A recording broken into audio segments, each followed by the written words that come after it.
Welcome to episode 231 of the Selling Your Screenplay podcast. I'm Ashley Scott Myers, screenwriter and blogger over at sellingyourscreenplay.com. Today I'm interviewing writer-director Alex DeLarma, who just did an art house indie dramedy called Fear, Love, and Agoraphobia. We talk through exactly how he was able to bring that film to life, so stay tuned for that interview. If you find this episode valuable, please help me out by giving me a review in iTunes or leaving a comment on YouTube or retweeting the podcast on Twitter or liking or sharing it on Facebook. These social media shares really do help spread word about the podcast, so they're very much appreciated. Any websites or links that I mention in the podcast can be found on my blog in the show notes. I also publish a transcript with every episode in case you'd rather read the show or look at something later on. You can find all the podcast show notes at www.sellingyourscreenplay.com/podcasts, and then just look for episode number 231. A quick few words about what I'm working on. As mentioned last week, The Pinch, the crime thriller feature film that I wrote, directed, and produced last year, is for a limited time available for sale on the website. Just go to www.sellingyourscreenplay.com/thepinch, and The Pinch is all one word, all lowercase, just the word The Pinch squished together, all lowercase. I'm going to keep it for sale on the website for a little while, and then eventually I will be rolling it out to iTunes and Amazon. So I am on the final stretch of The Pinch. If you would like to get it, please do check out sellingyourscreenplay.com/thepinch. In the meantime, I've been working on my kids' superhero animated TV show, sort of an homage to the great superhero shows, cartoons shows of the early 80s. I've got my show Bible written, definitely needs some work. I presented that last month to my writers group. I got a lot of good notes on that, so I need to rewrite that. I've been working on the pilot episode. I'm almost done a first draft, and then I'm hoping to finish that up next week, and then next week I think I am up again in my writers group, so I'll be presenting that, getting notes, so probably the next 2 or 3 weeks, hopefully just polishing that up and finishing that off. So that's what I'm working on. Now let's get into the main segment. Today I'm interviewing writer-director Alex DeLarma. Here is the interview. Welcome, Alex, to the Selling Your Screenplay podcast. I really appreciate you coming on the show with me today. Yeah, thanks for having me. So to start out, maybe you can give us a little information about your background. Where did you grow up and how did you get started in the entertainment industry? Sure. I grew up in Central California. If anybody who's read any Steinbeck, all those little towns in there, King City, Greenfield, Of Mice and Men, Red Pony, all those little towns in there. And I sort of just stumbled into the entertainment business my senior year of high school. I was ditching class, and I met a girl in an art class I was hiding in who worked for the local radio station. And I absolutely had no idea what I was going to do after high school. None. And I just looked at the stationery she was working on and I went, oh, radio, that sounds interesting. And then I sort of charmed my way into that radio station, and that was my introduction to broadcasting. And then later I became a radio broadcaster. That led to acting, that led to screenwriting, and then filmmaking. So the dominoes all fell from ditching class. So don't go to school, kids. Yeah. So maybe you can talk about that transition a little bit, moving from radio to film and TV. What would you consider your sort of the step, taking that leap into, not just audio, but audio and video? Yeah, from radio, I was just a kid, literally, and a community theater group had asked me to be in their play. Okay. And then I got bitten by the bug, by the drama bug. I moved to Los Angeles, transitioned into very serious studies into acting. So radio was my day job in Southern California, and then I was in all South Coast repertories, acting conservatory, all types of, you name it. I was in it, studied very hard, and then I started to get acting roles for commercials, TV, and I was frustrated because movies was the big goal. And although I was, making some money in TV and commercials and radio and all that, movies were eluding me. So that's how I started to screenwrite, just out of necessity. And had you asked me, could I write a script? I'd say, that's crazy. But I was like, what the hell? And a buddy and I were shooting baskets one day, We both had recently made a bunch of money from some national commercials. And we're like, hey, let's do our own movie. And we wrote our own script and we produced it and edited it. And I directed it and starred in it and yada, yada, yada. It was shot on 16 millimeter. It was a 90-minute feature. And we were just dumb enough to not know any better. Mm-hmm. And it came out great. And that was the first real screenplay that I had ever written. And then after that, I started to learn how to really write a screenplay. So, something that comes up often on this podcast when I'm talking to guests, so often there is this moment in one's life where they kind of take a leap of faith and they go down a road that they don't necessarily understand. And you're going and making this movie. I assume you didn't know how to edit. You probably didn't know how to do lighting and cinematographer, all of these things, or even how to hire people. How did you have the confidence that you'd be able to go down there? Because I get so many emails from people, and you can tell they're just lacking that confidence.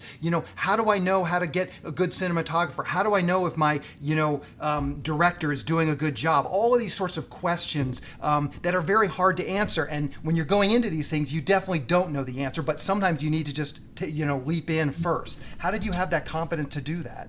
Yeah, that is a great question, because as I grew older, I was losing some of that fearlessness that I had from youth and ignorance. And so the answer is, like, if you could tap back into your youth and ignorance and remind yourself that at some point in your life, you weren't afraid to fail.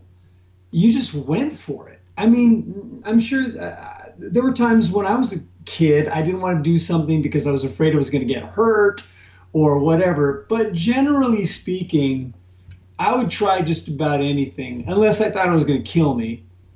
And so because that ignorance and fearlessness had served me well early on with radio and then acting, I try to remind myself of that when I started to say, well, I can't write a screenplay or I can't direct a movie. And I thought, wait a minute, it's not brain surgery. That's one thing. The sciences are a whole different thing.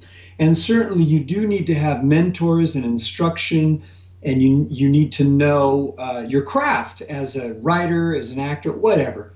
But the real truth behind that is you can start with a little bit of talent and a lot of tenacity, and you could create something that then becomes your foundation and just excites you, gets other people to believe in that you have some talent. So I always say it's not brain surgery. Mm-hmm. It's not easy, but it's not cracking open somebody's skull. So why not just go for it? Tap into that youthful ignorance and fearlessness. So what were your goals with this first film? Get into some festivals, maybe move your career as an actor down the line? What was sort of the goals and impetus for doing it? You just nailed it. It was the typical thing of, this is now gonna move my acting into movies. It's gonna launch me more so as a movie actor. And little did I know that then I got bitten by the writing, producing, directing bug. So within a couple of years, I wound up just pushing acting to the side and deciding I can't do it all. Other people could do it all. I can't. I just have so much energy and time. So I decided to just focus more on writing and especially producing and directing. So let's dig into your latest film, Fear, Love, and Agoraphobia, starring Lori Petty. Maybe to start out, you can just give us a quick logline or pitch. What is this film all about? Sure. Fear, Love, and Agoraphobia is about people. It's a drama comedy, and it's about people who are trapped in their own lives. And so the two main characters, one is an agoraphobic man who's been living with his mom and hasn't been much out of his house for 10 years since he graduated high school. And that's due to agoraphobia, which is the fear of being out in public places. And then the female lead is a female Marine.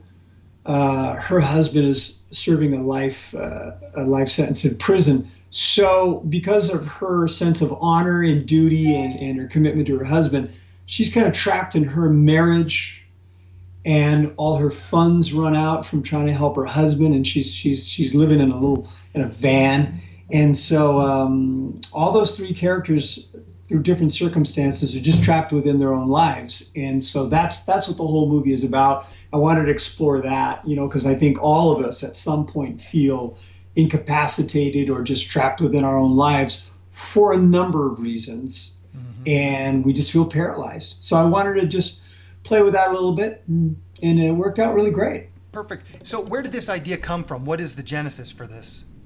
I teach directing and acting, and that's another thing I sort of fell into. And one of my students, longtime student, Dustin Coffey, who is the agoraphobic man, he came to me and wanted to hire me as a director and to help him polish a script that he wrote for himself to promote his acting. I didn't feel he had enough money for the budget. I really wasn't interested in the script that he wrote. But I've always believed in him. He's a very talented actor. And so I said, I think I'm ready to do my second feature. Can I write something for you? And he went, yeah, I got this money here. And I said, let me write something for you.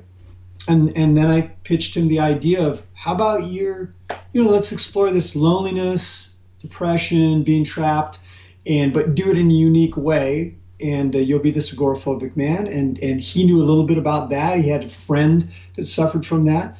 And that's how it all came about. I wanted to, I was ready to do my second feature, and I wanted to help his acting career. And it all worked out. He's won a bunch of acting awards for this. And he just booked a film, Dave Bautista film, I think, that shoots from Guardians of the Galaxy, that shoots in July. So. Perfect. Going well. Do you know someone with agoraphobia? Was there some personal with this particular ailment? No, because I knew Dustin Coffey was going to be the lead man, the agoraphobic, I had him do my research. He's got to do that research for himself as an actor, regardless. And I said, why don't you see if there's some medical professionals who are willing to talk to us, see if you can find some people who suffer from agoraphobia. He did. He recorded interviews and brought them to me, and he got some books and brought them to me. And those were, we went through all that, and he was my researcher for that part of the script. Mm-hmm. And I wonder too, and when you're coming up with these ideas, the fact that the guy is agoraphobic means he's going to be contained to the house. From a budget perspective, that's a good thing for an independent film. How much did that play into sort of the calculus of this whole thing? It's like, how could I have an interesting character that has something that would keep him pinned to the house? You've been doing this for a while, right, Ashley? So, yes, I've done a couple of interviews. Yeah, you nailed it. No, when Dustin came to me with his script, and I said, you don't have enough money to do this. If you're going to do your own film, the cheapest thing to do would be a horror film, because you can tell the story in one central location. And he said, I like horror. He says, but that's not what I want to do. I want to do something that's going to just have a little more, something more to say. And typically the horror genre doesn't lend itself to that. So by putting on my producer cap, I went, okay, how do I contain him? He's agoraphobic, so boom. And also the agoraphobia would tap into something that, like I said, I had been thinking about. It'd be interesting to do a script about loneliness, depression. All of that sounds very downbeat and really just a downer. But the agoraphobia and the guy in prison and the girl in her van, it all just made it a little more cinematic. But you're right. The primary thing was agoraphobia was going to be good for the budget. Okay, perfect. So let's talk about your writing process for a little bit. Where do you typically write when you're writing your script? I try to go to a coffee shop. I can't write in the house because I look for things. I look for reasons not to write. Oh, I've got to fix that thing over there on my wall, or I've got to, because I do have a home office. I do video editing and stuff, but I can't write here. I've got to go to a coffee shop. Okay. And when do you typically write? Morning, all day, afternoons, evenings? It's usually later. It's at the end of the day. It's like 6 p.m., 7 p.m., something like that. Okay. And when you're working on a screenplay, writing, what do those days look like? Are they long 12-hour bursts, or are they shorter, just a little bit every day? Yeah, I can't. It's shorter little bursts. I can't do the Woody Allen thing where he's up in the morning and it's and it's a schedule and I just can't do that. I wish I could. For me, I do a lot of daydreaming about it, writing about the characters now, trying to get them to be more real to me and to just create that whole sort of universe. I used to just improvisationally write, and it was horrible because it would just take forever, and obviously, so once I've got that whole universe mapped out, then things go quick. They go quick, but there's a lot of sort of daydreaming and planning and just trying to, I don't know, just trying to own all of it. If that makes sense. So let's talk about that for a minute. How long is typically this daydreaming / planning stage? Are we talking like it can go on for years, or is that something like will go on for a couple months and then you'll open up final draft and bash out the script? Several months, several months, because I tend to think, oh, I got these great ideas, and then after a while I go, oh, that's an episode of the Brady Bunch or Blade Runner or something. I don't know. I'll go, wait a minute. Oh crap! I was tapping into Jan Brady and I didn't know it, or Harrison Ford. I don't know. Yeah. What is your development process like? Do you have a couple of trusted friends? You send it out to them. You get notes. Maybe talk about that a little bit. Once the script, you feel like it's to the point that you need a second set of eyes on it. For me, I've got to hear it out loud, and I don't like people to comment on the writing unless they've heard it out loud. So I gather together a group of actors. We do a table reading, and yeah, it makes a big difference. Mm-hmm. And I think it's yeah. And then you get notes from the actors. You listen yourself, take notes. Do you bring in other writers to listen as well? I have somebody who is a filmmaker and or writer. Well, it's not necessarily a filmmaker. It's not just a filmmaker. It has to be a filmmaker who's also a writer or really understands story and how a movie is put together. That's what I like. And I'll ask that individual to make very, very specific, detailed notes. The actors as a whole, I'll just say, what didn't you understand? What was confusing? When did you start to feel yourself getting sleepy or checking out? Much like when I do I've directed about like 10 shorts, a web series, 2 features. Before I lock picture, I'll have a screening, and it's similar to the script question you just asked. I have a screening for a select group of people, and the core group, maybe there's 3 guys that actually have made movies, they've written, they understand that. I'll take detailed notes from them. From everybody else, I'll just say, write down on this card as you're watching the film, write down the time code or the scene where you got confused, bored, or started to fall asleep. Otherwise, it's too overwhelming. You're getting a bunch of people with a bunch of ideas, and it's coming from people who have really maybe only written one thing or never written anything, and they might be a good actor, but they don't understand what putting a screenplay or a movie together is. And that can be dangerous because early on that sort of like made me feel like I wasn't talented, or it just took away my enthusiasm. Mm-hmm. And so I quickly learned, get advice from people who know what they're talking about. But there is value in people who read it or see it, just for them to say, I got confused. Mm-hmm. I didn't understand why she was over there and why he was doing that. That has great value. So sorry for the long-winded answer. No, that's a great answer. So this is kind of an indie art house film. How do you approach screenplay structure with a film like this? Blake Snyder, Sid Field, do you have your very delineated 3 acts, or are you more free-flowing? I'm more free-flowing, and because I also knew this was not really a plot-driven movie, it's what I would just call a character study, similar to Lost in Translation, and there was another film, because my cinematographer was concerned, as he should be, and saying, I don't know if this is going to work, because like, what are they fighting for? All the questions that we're also always supposed to be answering and writing. And I like those types of plot-driven narrative film, whether it's Treasure of the Sierra Madre or Chinatown or whatever it is.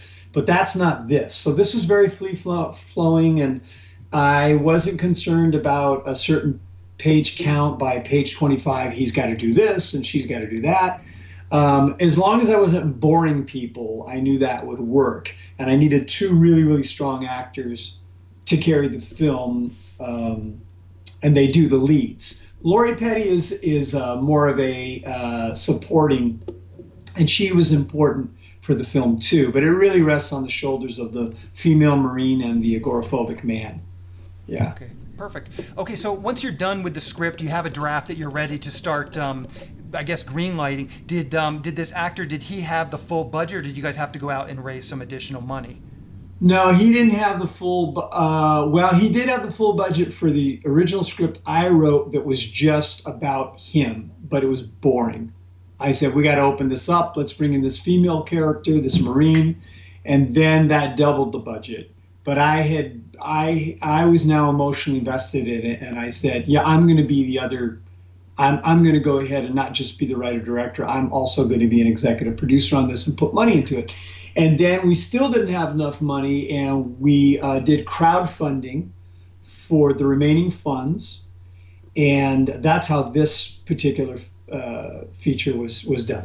Okay, perfect. Do you have some tips for crowdfunding, people that want to potentially go out there and try and crowdfund their film?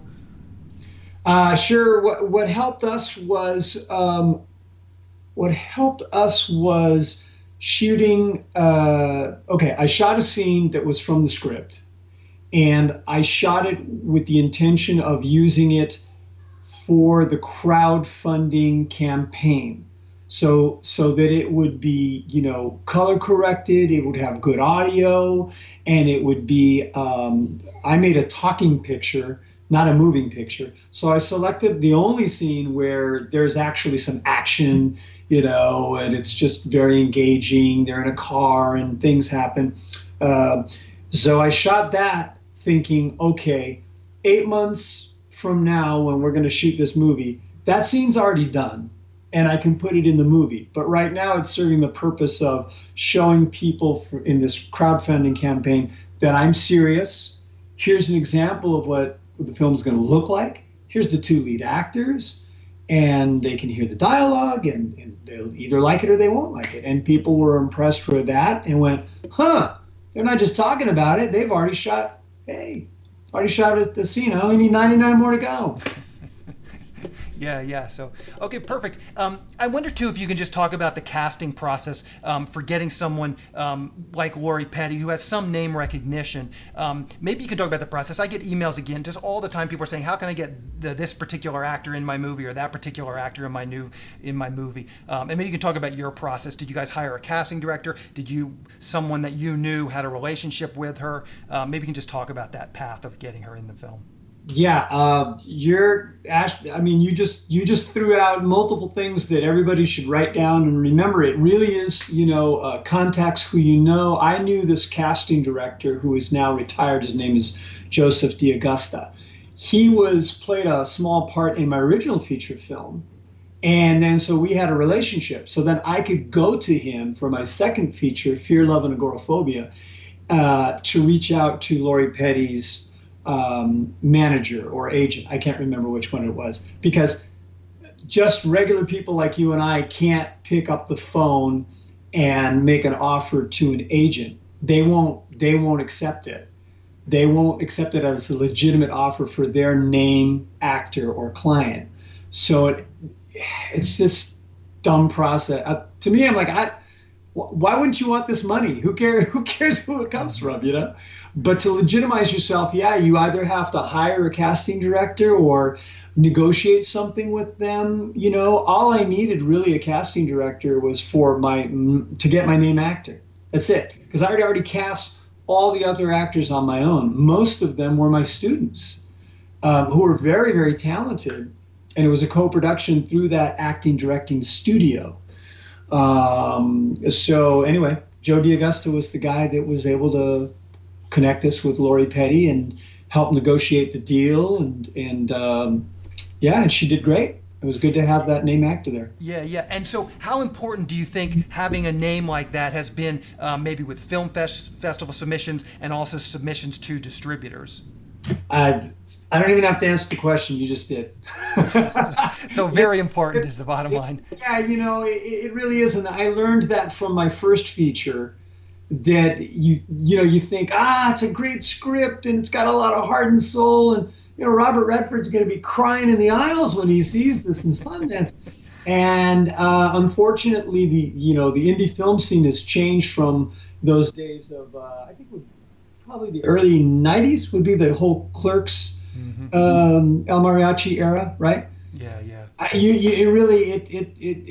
Indie film is alive and well, but you need a name for distributors. You need a name. You're more attractive for better quality festivals. I hate to say better quality, more higher visibly. Yeah, high profile. Yeah, no, we get it. Yeah.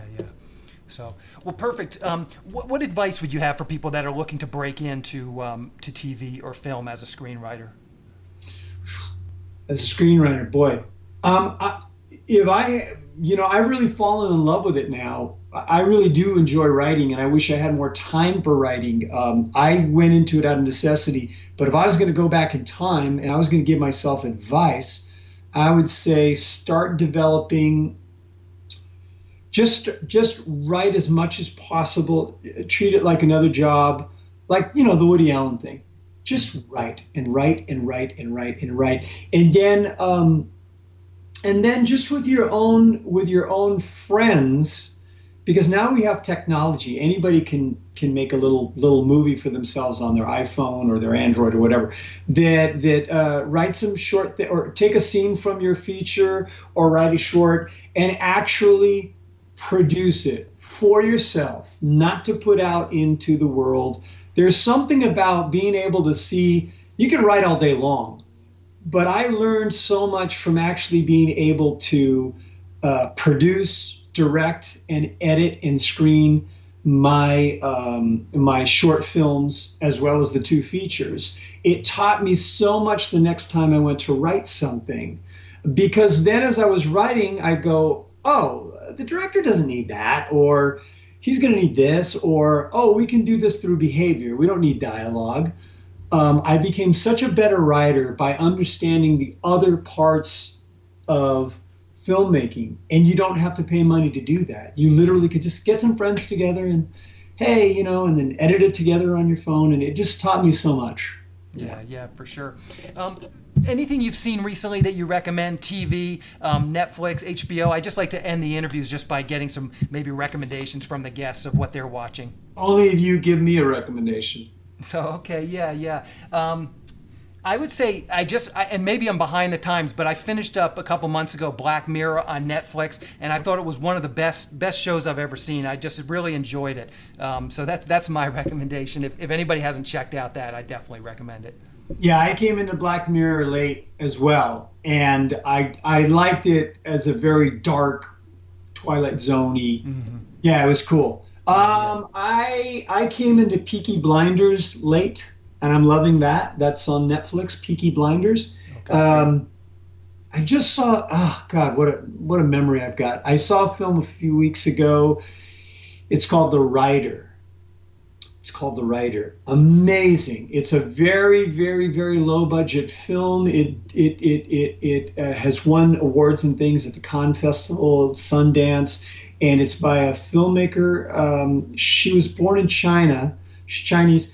She immigrated to the United States, went to school here, had no big dreams of being a filmmaker. She just sort of, I'll try this, which goes back to your earlier question, Ashley, about taking that jump.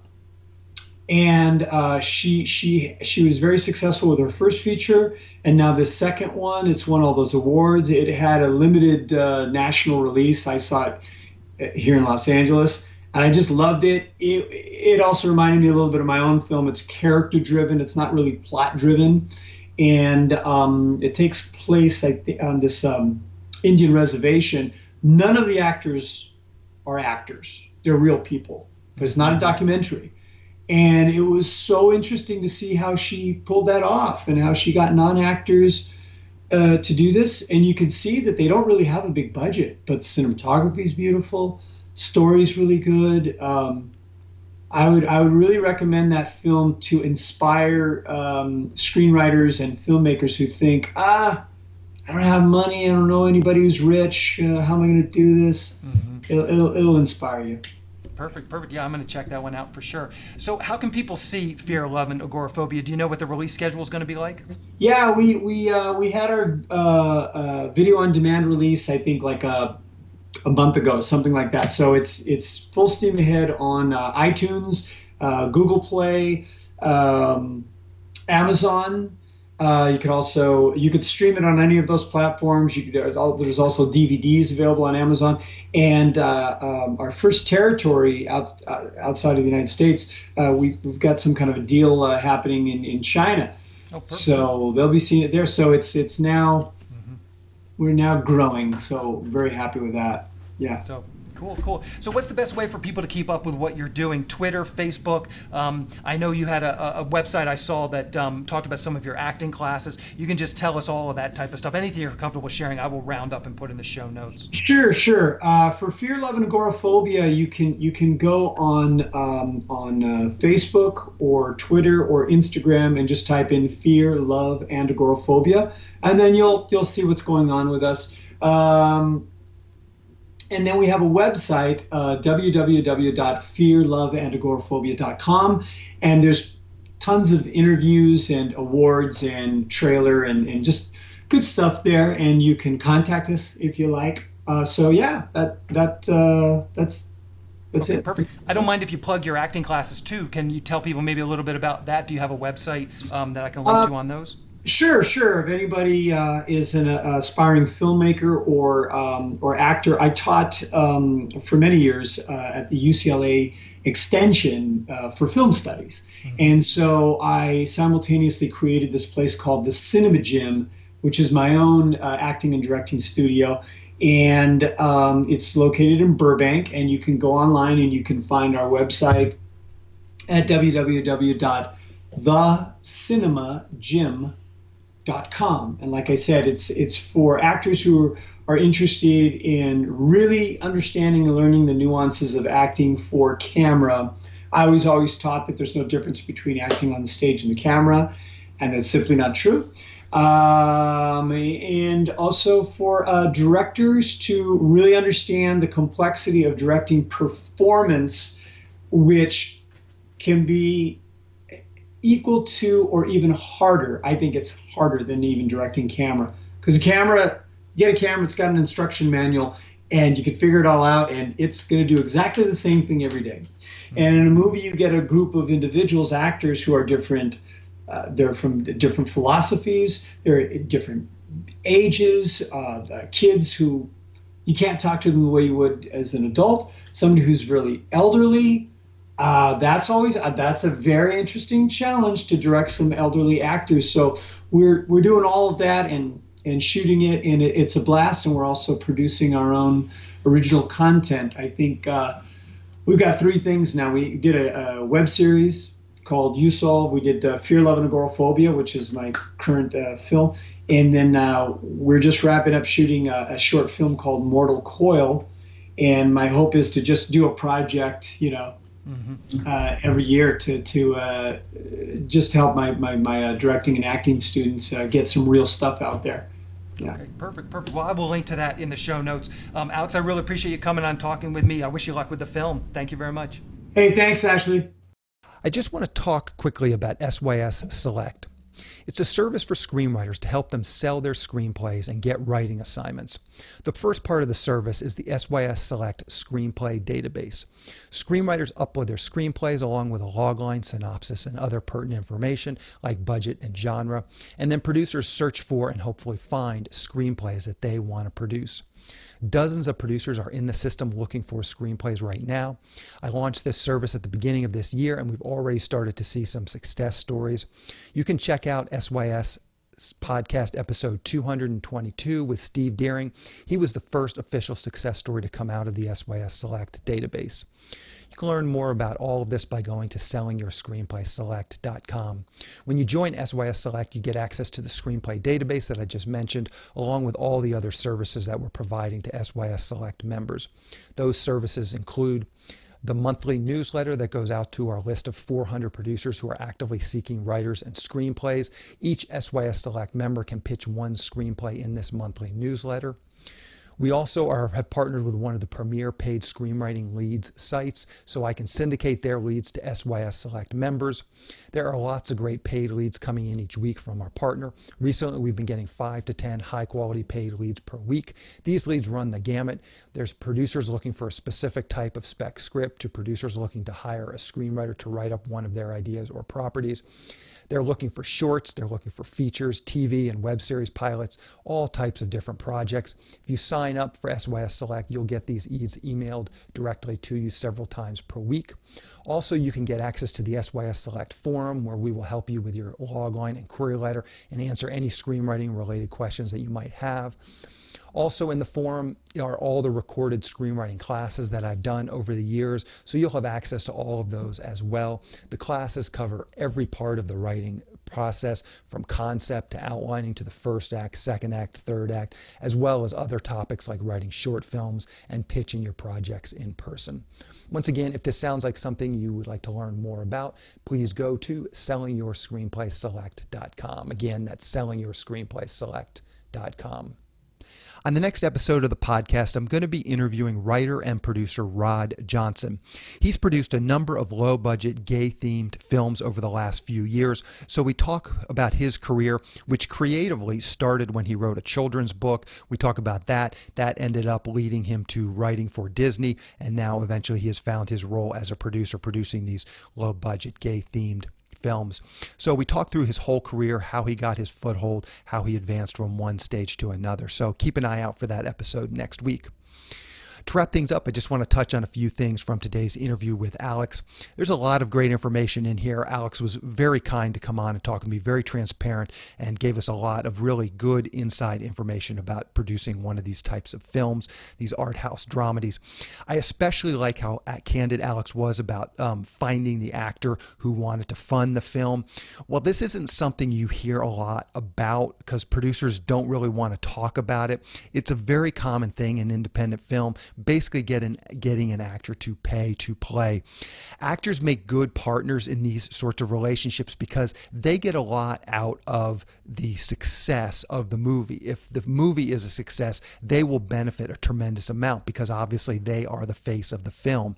So it makes sense that they might want to kick in some money or otherwise help out with the production to make the project a success. Again, they're going to reap a lot of the rewards. So it's a very mutually beneficial relationship. You as maybe a writer producer bringing them on as an actor, obviously you have to make sure that they can act halfway decently. Obviously you've got to write a role that they like, something that showcases their talent. So there's definitely some pieces that you have to fit together. But again, this is a good relationship for a writer to have with an actor because again, the writer, the director, the producer, they're going to benefit a lot of this if this film is a success, but those lead actors are going to also benefit a lot as well. So finding those actors that have the means to kick in is obviously the key part of that. And there's no magic bullet to that. It's really just a lot of networking. But I just think, again, it's a good way to kind of look at these things about putting these kinds of projects together. Keep an eye out for partners who might be able to fund your project or help fund it or partially fund it. And again, it doesn't have to be just an actor. I think actors make good partners for all the reasons I just mentioned, but a director or a producer, maybe even a makeup artist, if you find the right makeup artist that's trying to really showcase their talents. Maybe there's a makeup artist that does really good, monster makeup, and they need a script to showcase that talent. Again, you might be able to partner with that person. They might be willing to put in some money just so that they can showcase their talents. Again, it's just all about making those relationships and figuring out a good fit for everyone. I get a lot of email with questions, and I got this email the other day from a writer sort of asking a similar thing. He was wondering wondering, he wasn't interested in necessarily selling his script. He was interested in building a team to help him produce it. And I think what Alex is telling us here, this is exactly that kind of thing. Is Alex, obviously he's teaching an acting school, so he's interfacing with a lot of actors. That's a great way to network and to build things. If you have some sort of a talent that you can teach to a group of people, a lot of people will come in. So that's something, but it doesn't have to be as straightforward as that. It's all the things that I recommend on this podcast: doing short films, writing some short films, getting those out there, meeting local filmmakers, going to local film festivals, meeting those filmmakers, maybe volunteering to be a production assistant. The PA, the production assistant, that's kind of the lowest job in production. So, if you're young and you're hungry and you just want to kind of learn about being on a set, that's a great entry. Just find some local productions and say, hey, can I come be a PA for a few days? I'm willing to do it for free. It's hard to imagine that, these local productions would turn somebody down. And again, that's a great way. You're getting on set, you're meeting people, you're networking, and that's how you're going to ultimately build a team. That's how you're going to meet people.